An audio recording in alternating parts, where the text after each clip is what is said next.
जय हिंद। आज हम लोग कंपोनेंट्स ऑफ फूड का पार्ट 2 लेके आ गए हैं। पार्ट 1 में आपको बता दिया गया था types of component of foods, है ना। आज हम उसी टाइप्स को डिटेल में स्टडी करेंगे। तो आज केवल हम दो बताएंगे, कार्बोहाइड्रेट और फैट, क्योंकि वीडियो बहुत लंबा हो जाता है और लंबा होने की वजह से आप लोग वीडियो नहीं देख पाते हैं पूरा, इसीलिए हम छोटा छोटा वीडियो डाल रहे हैं, है ना। छोटा छोटा वीडियो अपलोड किया जा रहा है। तो हम आज केवल दो ही बता पाएंगे, कार्बोहाइड्रेट्स और फैट्स के बारे में। तो हम चलिए स्टार्ट करते हैं कार्बोहाइड्रेट्स के बारे में। तो कार्बोहाइड्रेट जो है एनर्जी गिविंग फूड है। कहा ये जो है एनर्जी देता है ना, it is the main source of energy for our body. Carbohydrate ही एक ऐसा मतलब कंपोनेंट्स है फूड का जो एनर्जी देता है। इसमें भी कार्बोहाइड्रेट भी और फैट भी है, लेकिन कौन ज्यादा देता है तो फैट ज्यादा देता है, हम अगला स्लाइड में सीखेंगे। तो पहला आपका कार्बोहाइड्रेट को मेनली हम लोग दो कैटेगरी में बांटते हैं। कितना कैटेगरी में? दो कैटेगरी में बांटते हैं। कार्बोहाइड्रेट को मेनली हम दो कैटेगरी में बांटते हैं। एक होता है सिंपल कार्बोहाइड्रेट, और दूसरा होता है कॉम्प्लेक्स कार्बोहाइड्रेट। सिंपल मतलब साधारण, है ना, साधारण शुगर जो खाते हैं उसमें कोई ज्यादा तोड़ फोड़ ना करना पड़े, तो वैसा चीज को हम लोग कहते हैं सिंपल कार्बोहाइड्रेट। और जो चीज ज्यादातर ब्रेक करना पड़ जाए, क्या करना पड़ जाए, ज्यादातर उसको तोड़ मोड़ करना पड़ेगा, तो वो ये उसको हम कॉम्प्लेक्स यानी कि पहले ही समझ में आ जाता है। कॉम्प्लेक्स माने कि जटिल कुछ होगा, है ना, जटिल को तोड़ने में ज्यादा दिक्कत होता है, तो इसीलिए सेकंड वाला है कॉम्प्लेक्स कार्बोहाइड्रेट। तो हम लोग पहले देखते हैं simple carbohydrate. Simple carbohydrate it provide instant energy. Simple carbohydrate जो है तुरंत एनर्जी देता है, जैसे ही खाएगा वैसे ही एनर्जी मिल जाएगा, है ना। जैसे चावल खाते हो, चावल खाने के बाद तुरंत एनर्जी अंदर बनने लगता है ना, तो उस तरह से कुछ food that contain simple carbohydrates, कुछ एग्जांपल है जिसमें बताया गया है कि सिंपल कार्बोहाइड्रेट पाया जाता है। टेबल शुगर साधारण चीनी, जानते हो हम लोग चीनी का यूज करते हैं, साधारण घर में सब कुछ चीनी का यूज करता है ना।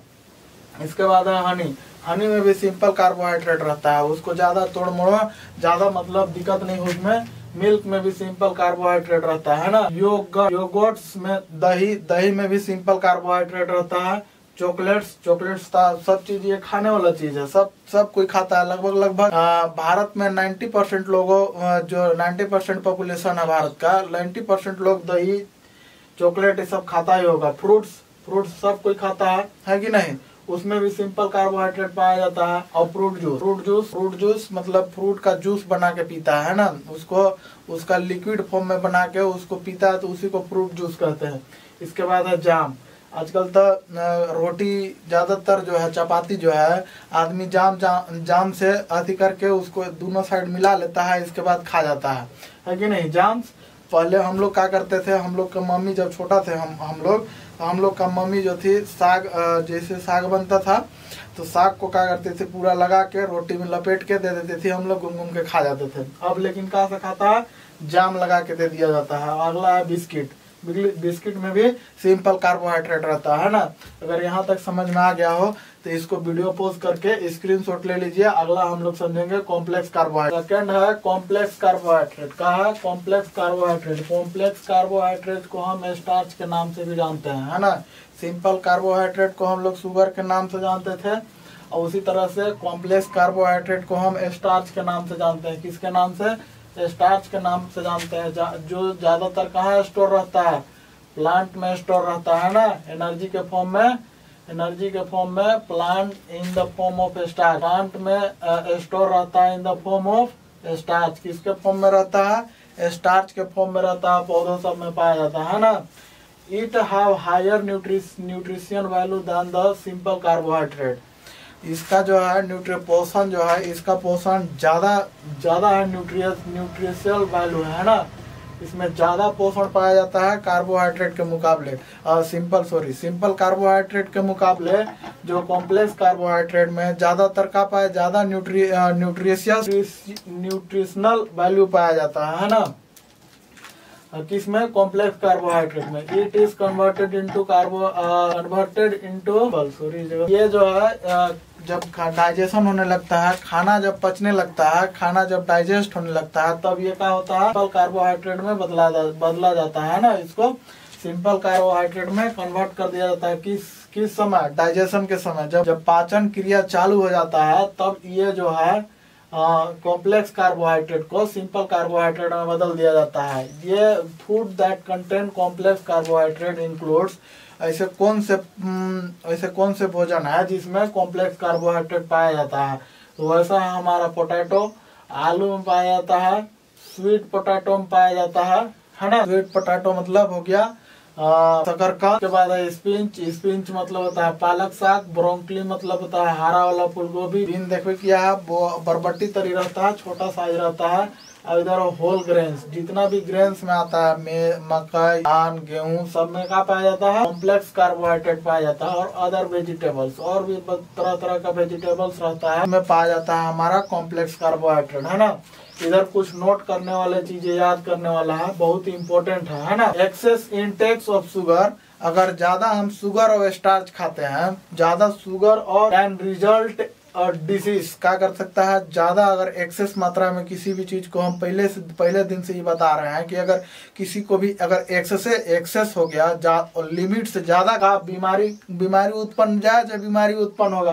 तो अगर शुगर ज्यादा खाते हैं, मतलब सिंपल कार्बोहाइड्रेट और कॉम्प्लेक्स कार्बोहाइड्रेट ज्यादा खाते हैं हम लोग, तो हम लोग को किसी न किसी बीमारी डिसीज को जन्म देवे करेगा, है ना। तो कौन सा डिसीज जन्म लेता है? तो ये लेता है डायबिटीज यानी कि शुगर। कौन सा बीमारी होता है? चिनिया बीमारी, शुगर, है ना। शुगर बीमारी होता है किसके कारण से? ज्यादा शुगर और स्टार्च खाने से, है ना। ज्यादा शुगर और स्टार्च खाने से। इसीलिए डॉक्टर लोग मना करता है, जिसको शुगर हो जाता है उसको डॉक्टर क्या कहता है? उसको डॉक्टर कहता है कि आप कृपया करके ज्यादा मात्रा में शुगर ना खाएं। मतलब ज्यादा मात्रा में वैसा कार्बोहाइड्रेट सिंपल कार्बोहाइड्रेट और कॉम्प्लेक्स कार्बोहाइड्रेट ज्यादा मात्रा में ना खाएं, कम खाएं, ताकि आपको इस बीमारी से दूर रह सके। खत्म तो जल्दी नहीं होता है, धीरे धीरे खत्म होता है। कुछ दवाई दे देते हैं, कंट्रोल में रहता है। हमेशा बीमारी खत्म होने वाला बीमारी नहीं, इसको कंट्रोल में रखा जाता है। अगर मान लीजिए कि आप 10 केजी आम खा गए, आपको 10 केजी आम खाना गलत नहीं है, लेकिन 10 केजी आम खाए तो आप कम से कम उसमें 20 किलोमीटर पैदल चलिए, तो क्या होगा? आम पूरा के पूरा डाइजेस्ट हो जाएगा ना, तो आपको शुगर फ्री हो जाइएगा। आपका जितना खाए थे सबका सब एनर्जी इधर उधर लग गया, हीटने में लग गया। आप 5 किलोमीटर दौड़ जाइए, 20 किलोमीटर हीट जाइए, और घर जितना और काम है उसको करते रहिए, तो उससे खाने से कोई दिक्कत नहीं होगा। लेकिन हाँ, खा के और बढ़िया सूत गया आराम से, तब तो फिर प्रॉब्लम खड़ा होना ही होना है। यहाँ तक समझ में आ गया हो तो हम अगले स्लाइड में आप लोगों को फैट किस किस से मिलता है, फैट का क्या काम है, इसको हम बताएंगे। वीडियो यहाँ स्क्रीनशॉट ले लें, वीडियो पोस्ट करके स्क्रीनशॉट ले लें। अगला है फैट में हम लोग देखेंगे फैट भी क्या है? एक एनर्जी गिविंग फूड है। क्या है? Energy giving food. ये भी एक एनर्जी देता है ना। ये देता है डबल अमाउंट में एनर्जी। क्या करता है? डबल अमाउंट पे एनर्जी देता है ना, कंपेयर टू कार्बोहाइड्रेट। कार्बोहाइड्रेट अगर इतना सा एनर्जी दे रहा है तो ये इतना सा एनर्जी देगा, उसका दोगुना बढ़ा के उसका दोगुना देगा, है ना। जैसे कोई नहीं कहता है एक पे एक फ्री, तो वही काम कौन करता है? फैट करता है। कहता है कि एक खाओ डबल एनर्जी मिलेगा, है ना। ग्लूकोज इंस्टेंट एनर्जी देता है। ये भी क्या करता है? एनर्जी देता है, लेकिन डबल अमाउंट में देता है। किसके मुकाबले में? कार्बोहाइड्रेट के मुकाबले में। तीसरा है it is essential for the body in moderate quantity, because अब फैट हमारे बॉडी में हमेशा कौन सा क्वांटिटी में जाना चाहिए? मॉडरेट क्वांटिटी में, न तो ज्यादा न तो कम। ज्यादा गया तब वो दिक्कत है, कम गया तब वो दिक्कत है। हमेशा कौन सा क्वांटिटी में जाना चाहिए? मॉडरेट क्वांटिटी में फैट अंदर जाना चाहिए। काहे? क्योंकि इट एक्ट्स ऑन इंसुलेटर। किसका काम करता है? इंसुलेटर का, है ना। फैट जो है इंसुलेटर का काम करता है। अब इंसुलेटर का काम कैसे करता है? देखो, अगर मान लो कि ज्यादा हीट हो गया, बाहर का हीट का टेम्परेचर ज्यादा हो गया, तो वो क्या करेगा? फैट बाहर ही रोक देगा। जो फैट रहेगा वो कहेगा कि नहीं, शरीर के अंदर हम तुमको प्रवेश नहीं करने देंगे, थोड़ा हल्का जाने देंगे। हम क्या करेंगे? हल्का बॉडी के टेम्परेचर के मुकाबले टेम्परेचर धीरे धीरे बढ़ाते घटाते रहेगा, वो मॉडरेट करते रहेगा, है ना। It help to maintain the correct body temperature. देखो, इंसुलेटर अगर ज्यादा बॉडी टेम्परेचर हो जाएगा तो इंसुलेटर कहेगा नहीं, हम जाने ही नहीं देंगे। अब जहाँ अगर फैट कम हो गया शरीर में, फैट कम हो जाने की वजह से क्या होगा? टेम्परेचर हमेशा बढ़त घटत रहेगा बॉडी में। टेम्परेचर अगर बढ़त घटत रहा बॉडी में, तो तरह तरह की बीमारियां होंगी, हम आगे पढ़ेंगे नोट्स में क्या बीमारी हो सकता है ना। It is essential for the proper brain function. देखो फैट क्यों खाना चाहिए, फैट वाले फूड्स को क्यों खाना चाहिए, ताकि हमारे जो ब्रेन है वो अच्छा से क्या कर सके, फंक्शन कर सके, है ना। इसीलिए कहता है बादाम खाओ तो दिमाग खुलेगा। है बादाम में क्या रहता है, बादाम में तेल रहता है, उसमें ऑयल रहता है ना। तो बादाम खाने से क्या होता है, दिमाग कहता है खुलेगा, है ना। और चीज से क्यों नहीं कहता है, तभी आज तक हमको भी पता नहीं चला। It provides cuisine and protect us from vital organs. ये देखो ये प्रोवाइड कराता है, क्यूजन मतलब थोड़ा सा आरामदेह प्रोवाइड कराता है, और बहुत तरह का ऑर्गन को, अंग को प्रोटेक्ट भी करता है ना। बहुत सारा अंग जो है शरीर का ऑर्गन है उसको भी क्या करता है, सुरक्षा करता है। Without fat our organ would not be more prone to be damage, है ना। अगर फैट नहीं रहा हमारे शरीर में तो ज्यादातर ऑर्गन क्या होने लगते हैं, डैमेज होने का कारण आ जाता है ना। इसीलिए फैट हमारे शरीर में होना जरूरी है, वो भी कितना क्वांटिटी में, मॉडरेट क्वांटिटी में, नहीं कि ज्यादा। अब पहला अगर डैमेज देखो, टेम्परेचर अगर घुसेगा बॉडी में, हड़ा के पूरा जो अगर नेचुरल टेम्परेचर अगर घुस गया बॉडी में, तो समझ जाओ कि जितना स्किन है, स्किन एक ऑर्गन है, ये चौपट हो जाएगा। चीक्स है, चीक्स एक भी ऑर्गन है, यो करिया हो जाएगा, ये भी एक डैमेज हो जाएगा, है कि नहीं। अगला है it is building blocks of hormones. ये फैट जो है हॉर्मोन्स को क्या कराता है, बनाता है ना। Building blocks of hormones and insulate the nervous system. और नर्वस सिस्टम को इंसुलेट करते रहता है, कब छोड़ना है, कब रोकना है, कब छोड़ना है, कब रोकना है।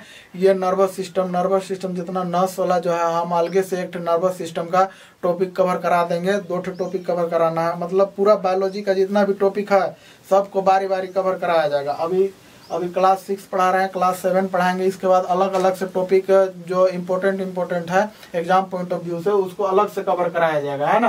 नर्वस सिस्टम इन बॉडी, है ना, उसको क्या करके रखता है, इंसुलेट करके रखता है आराम से। में बिजली पर मतलब जो टेम्परेचर है उसको रोक के रखता है। तो अगर दिमाग पे अगर टेम्परेचर गया तो तुरंत यहाँ दिमाग फटेगा, आदमी डेड, उसी जगह उसका खत्म। इसीलिए वो क्या करके रखता है, इंसुलेट करके रखता है, कौन, फैट। इसीलिए फैट बहुत इंपॉर्टेंट हो जाता है हमारे जीवन में, लेकिन ज्यादा नहीं खाना है। अगला है कौन कौन सा फूड में हमको फैट देखने को मिलता है। तब फैट देखने को मिलता है हमको वसा। फैट को हिंदी में वसा कहते हैं, हम भुला गए थे, ठीक है ना, इसको भी याद करा दे रहे हैं। तो हमको मिलता है बटर, मक्खन में क्रीम। आजकल क्रीम तक खाने से बेसी उसको पतोड़ देता है। कहीं भी बर्थडे मनाने गया, देखा क्रीम नहीं, गाले मुँहे नाके कोई के पटक देगा उसी में, है ना। और कोई के उसको बर्थडे मना कहाँ रहा है, बर्थडे मनाने से बेसी तो वो क्या कहते हैं, वो होली आ गया, समझो एक तरह से होली मनाने लगता है। क्रीम को केकरो उठा के केकरो में फेंक देगा, ऐसे फेंक देगा, कोई में ऐसे कर उसी में उलाट देगा, तो कोई क्या करेगा। तो क्रीम खाने वाला चीज है, उसमें फैट मिलता है, उसको गाल मुंह में लगा देता है। बता, वेजिटेबल्स ऑयल में है, वेजिटेबल ऑयल में मिलता है हम लोग के क्या मिलता है, फैट मिलता है। नट्स में मिलता है, नट्स वही बादाम बता रहे थे। घी में मिलता है, फिश में मिलता है ना, और मीट में मिलता है। ये सब चीज में फैट कंटेन होता है, वसा, है ना। समझ में आ गया। अब अगला एक और नोट्स बचता है इसी का, वीडियो पोस्ट करके स्क्रीनशॉट ले लीजिए। थोड़ा सा और है नोट्स, फैट का नोट्स बच गया था कि अगर किसी भी कोई भी अगर बॉडी में ज़्यादा फैट जाता है, किसी का शरीर में अगर ज़्यादा फैट जाता है तो क्या हो सकता है, उससे क्या बीमारी हो सकता है। देखो, excess storage of fat in the body. अगर हमारे शरीर में एक्सेस स्टोरेज हो जाएगा, ज़्यादा से ज़्यादा फैट स्टोर हो जाएगा, तो क्या कोलेस्ट्रॉल का बढ़ा देता है, शरीर में कोलेस्ट्रॉल बढ़ाने लगता है ना, कोलेस्ट्रॉल डिपोजिशन होने लगता है, चर्बी बढ़ने लगता है। क्या बढ़ने लगता है, चर्बी बढ़ने लगता है ना। जैसे चर्बी इधर किनारे किनारे बढ़ता है, पहले किनारे किनारे बढ़ते बढ़ते विच लीड्स टू ओबेसिटी, जो कि लीड करता है मोटापा के लिए। क्या के लिए, मोटापा के लिए। जिसके किनारे किनारे चर्बी बढ़ने लगता है, किनारे किनारे सब जगह चर्बी बढ़ने लगता है, तो का लीड, वो आगे का चीज को जन्म देता है, मोटापा को जन्म दे देता है ना। और वही हार्ट बीमारी का एक मेन मुख्य कारण बनता है। हार्ट बीमारी, लंग्स, जितना भी हार्ट प्रॉब्लम होता है, तो समझ जाओ चर्बी के बढ़ने से excess use of fat the body is lead to heart disease. ज़्यादातर हार्ट डिसीज इसी से होते हैं। आज का वीडियो में इतना ही। अगला वीडियो में नेक्स्ट आप लोग को पढ़ाया जाएगा प्रोटीन और विटामिन। वीडियो पसंद लगा हो तो वीडियो को लाइक, सब्सक्राइब और शेयर कर दीजिएगा।